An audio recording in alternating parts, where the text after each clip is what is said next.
disebut bunga uang. Bagaimana hukum riba? Melakukan riba hukumnya haram, sebagaimana firman Allah yang artinya, hai orang-orang yang beriman, janganlah kamu memakan riba dengan berlipat ganda, dan bertakwalah kepada Allah supaya kamu mendapatkan keberuntungan. Quran Surat Al-Imran ayat 130. Dalam surat lain yang artinya, hai orang-orang yang beriman, bertakwalah kepada Allah dan tinggalkan sisa riba yang belum dipungut jika kamu orang-orang yang beriman. Quran Surat Al-Baqarah ayat 278. Dalam firman lain yang bunyinya, wa halallahul bai'a wa harramar riba, dan Allah telah menghalalkan jual beli dan mengharamkan riba. Quran Surat Al-Baqarah ayat 275. Allah Ta'ala berfirman di surat yang lain yang artinya, dan sesuatu riba atau tambahan yang kamu berikan agar dia menambah pada harta manusia, maka riba itu tidak menambah pada sisi Allah. Quran Surat Ar-Rum ayat 39. Allah memusnahkan riba dan menyuburkan sedekah. Surat Al-Baqarah ayat 276. Oleh karena itu, jangan sampai kita mengikuti perilaku riba, melakukan riba, ya. Say no to riba. Macam-macam riba. Menurut para ulama, riba dapat dikelompokkan menjadi 4, yaitu riba fadli, yaitu tukar menukar dua barang yang sejenis dengan ukuran yang tidak sama. Misalnya, seorang menukarkan seekor kambing dengan kambing lain yang lebih besar. Kelebihan itu disebut riba fadli. Supaya tukar menukar seperti ini tidak termasuk riba, maka harus memenuhi 3 syarat, yaitu yang A, tukar menukar barang tersebut harus sama.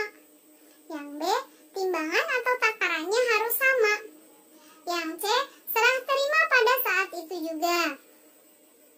Yang kedua, riba qardi, yaitu utang piutang dengan syarat dan keuntungan atau bunga bagi yang menghutangi. Misalnya, seseorang memberikan hutang 500.000 dengan syarat pada waktu mengembalikan harus dilebihkan, yaitu menjadi 550.000. Yang ketiga, riba yadi, yaitu berpisah dari tempat akad jual beli sebelum timbang terima.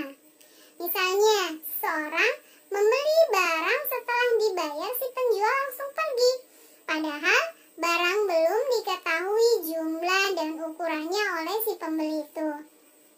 Yang keempat, riba nasi'ah, yaitu penukaran barang dengan barang lain yang pembayarannya disyaratkan lebih dengan cara melambatkan pengembalian.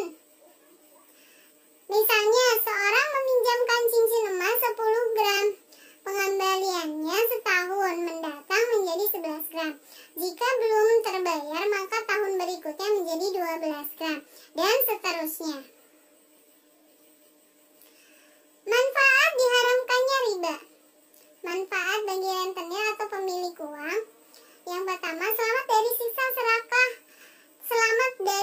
serakah atau tamak terhadap harta yang bukan haknya. Yang kedua, terhindar dari sikap hidup malas karena hanya mengharapkan bunga uang yang dipinjamkan. Yang ketiga, terhindar dari perbuatan aniaya karena memeras kaum yang lemah. Yang keempat, selamat dari ancaman Allah SWT dan laknat Rasulullah SAW. Yang B, manfaat bagi peminjam atau orang lemah. Yang pertama, selamat dari pemerasan yang dilakukan oleh rentenir. Yang kedua, selamat dari ancaman Allah dan laknat Rasulullah. Yang ketiga, memenuhi kebutuhan hidup dengan tenang. Yang C, kedua belah pihak antara rentenir dan peminjam dapat menjalin hubungan